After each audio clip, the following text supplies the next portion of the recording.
Assalamualaikum Bre, selamat datang kembali di Guru Gembul Channel.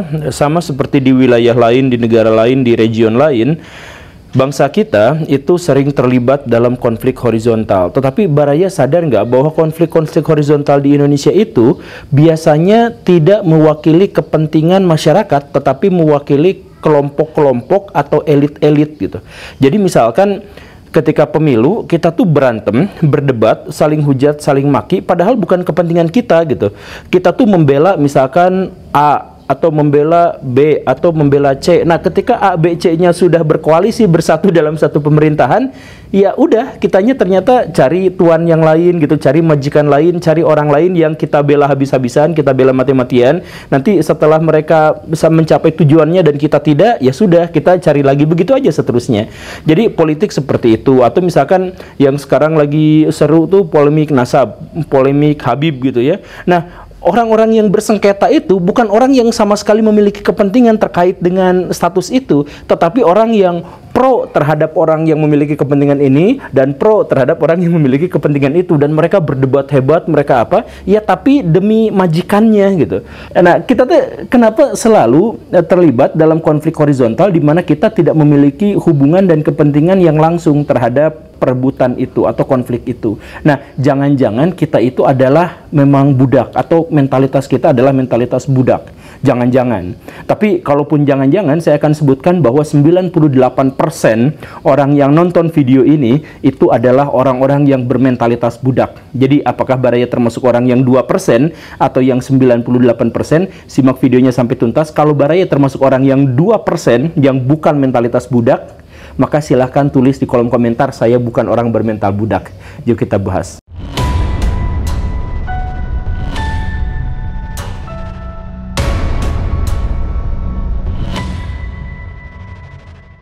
Suatu hari di sebuah sekolah, bel pergantian jam pelajaran berbunyi kring atau ngek gitu. Ya tergantung sekolahnya. Lalu datanglah KM tergesa-gesa dari ruang guru untuk datang ke kelas dan menjumpai teman-temannya. Dia berseru dengan lantang, "Jam pelajaran ini sekarang kosong karena si ibunya tidak hadir. Huri!" Langsung semuanya gegap gempita senang karena jam pelajarannya kosong. Dan orang-orang sudah memastikan bahwa tidak ada tugas pada hari itu. Senangnya luar biasa. Tetapi setelah senang, apa yang terjadi? Ya tidak terjadi apa-apa. Biasa aja. Jadi orang ngobrol sampai bosen, orang guling-guling sampai bosen, orang main medsos sampai bosen. Udah selesai sampai di situ. Artinya mereka tuh mendambakan kebebasan, mendapatkan kesenangan, menginginkan bahwa mereka itu bisa melakukan apapun yang mereka mau. Tetapi setelah mendapatkan kesempatan untuk itu, mereka tidak melakukan apapun gitu. Jadi dikasih jam kosong, sudah jam kosong. Terus ya udah nggak ngapa-ngapain. Nah, orang-orang yang seperti itu adalah orang-orang bermental budak. Contoh yang lain, kasus yang lain ya. Baraya sudah lulus SMA, sudah lulus pada jenjang sekolah. Nah, Baraya tinggal dikasih 3 opsi. Opsi yang pertama berwirausaha, opsi yang kedua adalah bekerja, opsi yang ketiga itu kuliah lagi. Nah, Baraya bingung milih opsi yang mana sih? Dan pada akhirnya Baraya menentukan pilihan mau kuliah lagi. Apa alasannya? Kalau kuliah saya memiliki waktu lebih lama lagi untuk dapat pasokan nafkah dari orang tua gitu ya. Kalau berwirausaha, saya gak tahu apa yang harus saya lakukan, saya bingung, saya belum mengerti kondisi pasar. Daripada yang seperti itu, ya sudahlah yang pasti-pasti aja. Memilih sesuatu yang pasti yaitu kuliah walaupun membebani orang tua. Apakah Baraya termasuk orang yang seperti itu? Kalau Baraya termasuk orang yang seperti itu, maka Baraya masuk kategori bermental budak. Nah, kok seperti itu? Ya, penjelasan sederhananya gini Baraya juga jangan terlalu pesimis dengan istilah budak, karena ini mah di masa lampau ya. Di masa lampau budak itu tidak harus selalu buruk dan belum tentu bernasib buruk gitu. Lebih dari setengah budak-budak itu sebenarnya diperlakukan dengan baik-baik saja karena tuannya pun membutuhkan si budak itu. Jadi maksudnya ada banyak di antara budak-budak itu yang didapatkan karena dia diculik, dibegal, atau misalkan menjadi korban kekerasan, atau seringnya itu adalah tawanan perang, kemudian dibawa dan dijadikan budak dan diperlakukan sesuka hati dari majikannya. Tetapi ada juga dan banyak juga budak-budak itu memilih sendiri untuk menjadi budak karena dia memiliki pilihan yang lebih buruk atau opsi yang lebih buruk kalau tidak menjadi budak. Jadi, misalkan di sebuah wilayah yang kering kerontang, yang tidak memiliki sumber daya alam memadai, maka banyak orang-orang yang memilih untuk menjual dirinya sendiri sebagai budak atau menjual keluarganya sebagai budak untuk tetap bisa mempertahankan kehidupannya. Setidaknya kalau menjadi budak, dia mendapatkan makanan dan minuman dari majikannya, daripada dia tidak sama sekali akhirnya tidak menjadi apa-apa. Nah, itu awalnya seperti itu, dan jangan kira juga bahwa menjadi budak pasti menderita seumur hidup, karena banyak sekali budak-budak yang justru mendapatkan status sosial yang luar biasa. Bahkan ada di antara mereka yang menjadi ratu, bahkan ada di antara mereka yang menjadi raja. Misalkan kalau Baraya nonton beberapa film kolosal dari masa lampau, misalkan ada budak yang diperistri menjadi selir, kemudian dia melahirkan anak dari raja dan dia sendiri akhirnya menjadi ratu gitu. Ada yang seperti itu. Atau misalkan ada seorang laki-laki kemudian dia menjadi jenderal, menjadi apa, gara-gara awalnya adalah seorang budak gitu. Misalkan dalam sejarah Islam itu ada Malik Baibars, itu dulunya budak jadi raja belakangannya gitu. Bahkan mendirikan sebuah dinasti yang namanya adalah dinasti budak, karena seluruh keluarga kerajaannya itu adalah latar belakangnya budak. Jadi sebenarnya budak tidak selamanya buruk, tetapi yang harus digarisbawahi di situ adalah bahwa orang-orang bermental budak itu berbeda dengan budak. Orang yang bermental budak adalah orang yang tidak memiliki inisiatif, bahkan ketika mereka memiliki kesempatan untuk merdeka.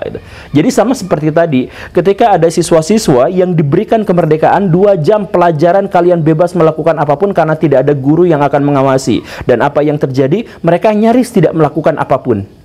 Kalau Baraya misalkan dikasih waktu liburan 2 pekan, Baraya gak ngapa-ngapain, hanya scroll TikTok, hanya apa dan sebagainya. Nah, itu adalah salah satu karakteristik dari orang-orang bermental budak gitu. Jadi mereka tidak tahu apa yang harus mereka lakukan, bahkan ketika mereka diberikan keleluasaan. Inilah yang membuat guru-guru di Indonesia ini sekarang resah dan galau ketika pemerintah menggalakkan kurikulum merdeka. Jadi saya tuh sering mensosialisasikan kurikulum merdeka ke berbagai sekolah di penjuru Indonesia, dan selalu ada cerita dan keluhan yang sama dari guru dan kepala sekolah, yaitu apa? Kita susah untuk memerdekakan pendidikan dan pembelajaran karena siswa yang diberikan kebebasan pun tidak berinisiatif gitu. Jadi siswa kalau disuruh ngerjain tugas halaman sekian sampai sekian, mereka rajin, tapi yuk kita bikin proyek, ayo kita pikirkan sama-sama apa yang bisa kita lakukan. Mereka tidak mau melakukan apapun. Ketika ada yang mau ditanyakan, yuk kamu jadi gurunya, yuk kita berpikir bagaimana pembelajaran harus dilaksanakan, mereka tidak berpikir tentang itu gitu. Karena apa? Karena banyak siswa-siswa kita itu yang tidak mau berinisiatif, tidak mau melakukan sesuatu. Kan kurikulum merdeka itu berarti bahwa bahkan setiap siswa pun diperkenankan untuk terlibat pada perumusan dan manifestasi dari ide-ide kurikulum merdeka. Jadi yuk kita sama-sama bareng-bareng gitu untuk menyusun kurikulum merdeka, kemudian menjalankannya. Nah, ketika menyusun dan menjalankannya mereka nggak mau, karena pengennya disuruh sama sesuatu yang pasti, dengan tanggung jawab yang pasti, dengan komando yang pasti, baru mereka melakukannya. Ketika mereka tidak mendapatkan itu, maka mereka tidak melakukan apa-apa gitu. Atau mereka kebingungan, saya sekarang ngapain ya gitu. Makanya di Indonesia banyak sekali orang-orang yang diberkahi oleh kondisi nganggur, tapi mereka ngeluh. Padahal kan nganggur itu artinya dia punya waktu yang cukup banyak untuk bisa mengeksplorasi kemampuannya sendiri dan mulai berinisiatif untuk mencari peluang. Jadi nganggur itu sebenarnya bagus dalam kacamata itu. Tetapi kita mengeluh karena apa? Karena tidak ada orang yang mengkomando kita untuk melakukan sesuatu. Jadi ketika tidak ada yang mengkomando kita melakukan sesuatu, kita tidak melakukan apa-apa. Karena apa? Karena kita budak. Nunggu orang lain yang memiliki otoritas untuk menyuruh kita melakukan sesuatu, maka kita melakukan sesuatu. Nunggu orang lain menentukan mana yang benar dan mana yang tidak benar, maka kita mengikuti mana yang benar dan tidak benar itu. Jadi kalau misalkan banyak orang-orang yang berdebat dengan saya, mereka tuh gak berdebat soal isinya, soal kontennya, tapi berdebat soal Anda ini siapa, kok berbeda pendapat dengan orang itu. Jadi Baraya berpikir baik dan buruk, benar dan salah tergantung pada otoritas si orang itu. Kalau ada yang berbeda dengan otoritas seorang itu, Baraya akan marah dan merasa tersinggung. Kan aneh, karena apa? Kenapa nggak dia berpikir sendiri tentang benar dan salah? Kenapa dia tidak mulai mengkoreksi sumber-sumbernya? Kenapa dia tidak mencoba untuk memverifikasi sendiri langsung pengetahuan yang dia miliki? Tidak. Dia nunggu orang lain memiliki otoritas. Wah, Kalau Gus Baha ngomong gitu, ya udah saya ikutan ngomong gitu. Kalau Buya Yahya ngomong seperti itu, saya ikutan yang seperti itu. Kalau Jokowi ngomong seperti itu, ya udah saya ikutan yang seperti itu. Ah, menurut Roy Suryo seperti itu, berarti memang seperti itu sepertinya. Jadi ada otoritas-otoritas lain. Ya memang mereka memang lebih kapabel, anggaplah seperti itu. Tapi adakah kesempatan dari kita, dari pikiran kita untuk mencoba menyeleksi pernyataan-pernyataan mereka, mana yang benar, mana yang tidak, mana yang masuk akal, mana yang tidak? Adakah yang seperti itu? Jarang di antara kita yang seperti itu. Itu kita berpikir tidak independen, kita bekerja juga tidak independen. Makanya saya pernah bikin sebuah video yang itu mengejutkan banyak orang di Indonesia. Saya jelaskan bahwa orang-orang di Eropa maju karena mereka malas. Dan malasnya bahkan lebih ekstrim daripada kemalasan orang Indonesia. Jadi contohnya gini, waktu saya jalan-jalan ke Eropa pakai Google Earth, itu saya berkunjung ke Swiss, saya berkunjung ke Jerman dan sebagainya. Pemerintah memaksakan agar setiap perusahaan memberikan waktu luang yang lebih besar kepada para pegawainya. Banyak di antara negara-negara dan perusahaan-perusahaan yang dimaksud itu sampai bekerjanya hanya Senin, Selasa, Rabu, Kamis, Jumat, Sabtu, Minggu libur. Kemudian bahwa mereka kerjanya hanya dari hanya selama 6 jam atau 7 jam dalam sehari. Dan itu ada aturannya. Jadi bukannya dibebani dengan jam kerja yang banyak, malah diwajibkan untuk ngasih beban kerjaan yang lebih sedikit, waktu kerja yang lebih sedikit. Kenapa seperti itu? Uniknya mereka mengatakan, kalau kerja lebih sedikit, maka produktivitas lebih tinggi. Ini beda sama di Indonesia kan. Jadi produktivitas diukur dari jam kerja. Nah mereka sebaliknya, semakin sedikit jam kerja, semakin produktiflah warga negara di Swiss, Jerman, dan lain sebagainya itu. Kenapa bisa seperti itu? Karena ketika mereka dikasih waktu menganggur lebih lama, maka justru mereka berinisiatif untuk melakukan sesuatu yang lebih besar daripada ketika mereka disuruh dalam sebuah komando. Jadi apa? Mereka bukan bermental budak, mereka mental tuan. Mereka adalah orang-orang bangsawan. Bukan karena keturunannya, tetapi karena mentalitas, otak mereka, moral mereka adalah moral bangsawan gitu.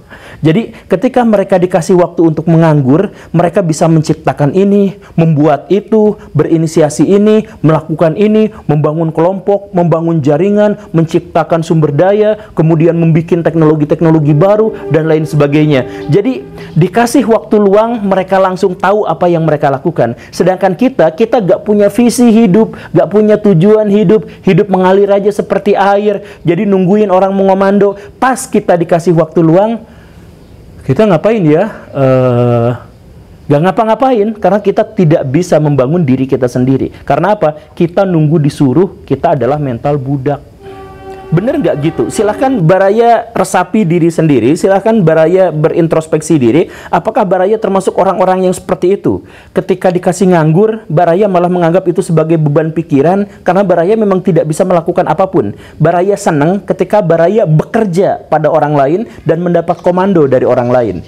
Apakah Baraya seperti itu? Kan saya bilang tadi di awal ya, bahwa 89% orang yang nonton video ini pasti atau secara statistik mungkin saja bermental budak. Nah, apakah Baraya termasuk atau tidak? Kalau Baraya tidak termasuk, nah Baraya silahkan kolom komentar isi yang penuh ya. Tapi saya akan, itu kan hanya satu di antara sekian ciri dari orang-orang bermental budak. Saya akan menyebutkan 10 yang lainnya. Kali aja Baraya yang awalnya ngaku bahwa saya tidak seperti itu masuk ke dalam beberapa karakteristik ini ya. Karakteristik mental budak yang kedua itu adalah menganggap bangsa lain lebih unggul daripada bangsa kita. Jadi misalkan ya sering saya ilustrasikan ketika ada seorang bayi yang lahir kemudian dia tampan, ih ganteng kayak Arab, ih putih kayak Cina, ya kayak gitu kan. Nah itu sebenarnya adalah mental budak. Jadi mental inferior, menganggap bahwa bangsa lain itu lebih baik daripada bangsa kita hanya karena ciri-ciri fisiknya gitu. Dan ciri fisik yang ditentukan baik dan buruk, kriteria ganteng atau tidak, cantik atau tidak, itu ditentukan seberapa dekat dia dengan karakteristik dari ras tertentu di luar sana. Kan begitu. Nah itu mental budak. Ciri yang berikutnya, tidak percaya diri sama karya sendiri. Jadi menunjukkan karya, jangan malu saya, takut diketawain, takut dimarahin, takut dilecehin. Nah itu orang-orang mental budak itu biasanya seperti itu. Kemudian yang berikutnya, merasa dirinya nggak punya tujuan hidup. Karena apa? Karena hidupnya tidak terencana. Ya sering, misalkan datang ke sekolah, ngapain? Ya karena disuruh. Ya karena formalitas, karena dia absen. Dia nggak punya tujuan kenapa dia harus bersekolah, biasa-biasa aja. Karena ditakut-takutin bahwa nanti kalau nggak sekolah, nanti susah nyari kerja. Pikirannya sebatas itu, pikirannya sebatas budak aja kayak gitu. Kemudian yang berikutnya adalah dia mentolerir kejahatan walaupun kejahatan itu lebih lemah. Jadi ada preman petantang-petenteng malakin kita, ya kita bayar aja daripada takut urusan gitu. Padahal dia tuh lebih lemah, si preman itu tuh lebih lemah gitu. Dia cuma satu orang petantang petenteng, sedangkan kita banyakan berapa gitu, satu RW gitu ya. Tapi biarin aja, ada orang yang geber-geber naik motor, weng weng weng weng, nggak ada yang berani negur. Walaupun si yang weng weng itu cuma sendirian, kita banyakan tapi nggak berani negur. Karena apa? Udahlah, nggak usah ikut urusan sama orang lain, udah yang kayak gitu kan. Itu mentalitas budak tuh kayak gitu, pengecut, penakut, bahkan ketika dirinya kuat dan besar. Kemudian ciri karakteristik berikutnya itu adalah tujuan hidupnya asal jangan disakiti. Jadi target hidupnya tuh ya yang penting mah asal kita nggak disakiti aja, asal kita nggak miskin aja, asal kita nggak menderita aja. Jadi nggak punya tujuan bahwa saya akan begini, saya akan begitu. Tujuannya tuh minimalis. Ya minimal ginilah, segini aja udah. Nah kayak gitulah. Kemudian ciri yang berikutnya itu adalah berkarya tuh hanya asal jadi, karena menganggap bahwa karyanya itu untuk orang lain. Jadi kalau anak-anak kuliah gitu, misalkan ngerjain tugas dari dosennya, yang penting mah jadi copas atau pakai chat GPT atau apa, langsung kasihin ke dosen. Karena apa? Yang penting mah jadi, Pak segini juga udah usaha atau Pak hargai usaha kita. Nah biasanya orang-orang kayak gitu mental budak gitu. Kan sebenarnya karya itu adalah untuk diri sendiri, tapi karena mereka itu mental budak, mereka selalu mengira bahwa karyanya itu adalah untuk orang lain, dipersembahkan untuk orang lain. Jadi ngerjain sesuatu ya udah, yang penting asal jadi, asal si bos kita, majikan kita, tuan kita itu senang gitu dan sudah puas dengan hasil karyanya. Kita mah gak peduli lagi, mau jelek juga nggak apa-apa lah, yang penting dah ya udah, gimana lagi, kita mah kan budak. Itu gitu ya. Kemudian ciri berikutnya, menjelekkan tempat dia tinggal atau tempat dia kerja gitu. Jadi ngomong ke temannya, tempat kerja saya memburuk, jelek, gajinya kecil apa gitu. Tapi dianya nggak mau resign. Kalau menganggap bahwa tempat kerjanya jelek ya udah resign, tapi kan nggak mau. Jadi ngejelek-jelekin iya, tapi resign nggak mau. Karena apa? Sangat ketergantungan pada tempat kerjanya, dan dia menganggap bahwa tempat kerjanya itu adalah pilihan terbaik karena nggak ada pilihan yang lebih baik lagi daripada itu. Tetapi di sisi lain dia menganggap bahwa aduh saya dizolimi, dihakimi. Ya kalau dizolimi ya udah keluar. Tapi kenapa nggak mau keluar? Ya karena dia takut. Karena apa? Mental budak. Gitu kan, ngejelek-jelekin perusahaannya sendiri tapi dia kerja di situ, karakteristik mental budak gitu. Kemudian berikutnya itu apa? Playing victim. Selalu menganggap bahwa dirinya itu korban, bahwa saya itu diperlakukan dengan buruk, bahwa saya itu ya kayak gitulah ya. Kemudian ini cahaya matahari sudah semakin mendekat, harus cepat-cepat. Kemudian tidak berani berinisiatif. Jadi kalau punya ide, kalau punya usulan, nyuruh orang lain. Saya tuh punya ide, punya pikiran. Kamu yang ngomong kayak gitu sok ke si bos, kamu yang ngomong ke si guru sok, karena dirinya gak berani ngomong gitu. Bahkan banyak ini di channel saya itu dipenuhi oleh orang-orang yang berkomentar, terima kasih karena sudah mewakili keresahan saya. Kenapa nggak ngomong sendiri ke orang gitu? Kan nggak punya platform, ya kenapa nggak bikin gitu? Kenapa nggak berjuang? Kenapa bergantung pada orang lain? Tapi kan memang kalau kita punya inisiatif, punya keinginan, punya harapan, punya cita-cita, kita nggak menyampaikan secara langsung. Kita berharap ada orang yang mewakili kita, menyambung lidah kita untuk disampaikan kepada pihak lain atau untuk membangun perubahan. Nah, itu adalah cara satu karakteristik dari mental budak. Kemudian yang berikutnya itu apa? Ini yang terakhir. Kalau orang-orang budak itu ngumpul, kemudian di situ ada gorengan, ada cireng, ada bala-bala, ada gehu dan sebagainya gitu. Kemudian ada gehu terakhir dan tidak dimakan sampai akhir pertemuan, maka fix orang-orang yang berkumpul itu mental budak semuanya. Terima kasih karena sudah menyimak. Saya Guru Gembul. Assalamualaikum warahmatullahi wabarakatuh.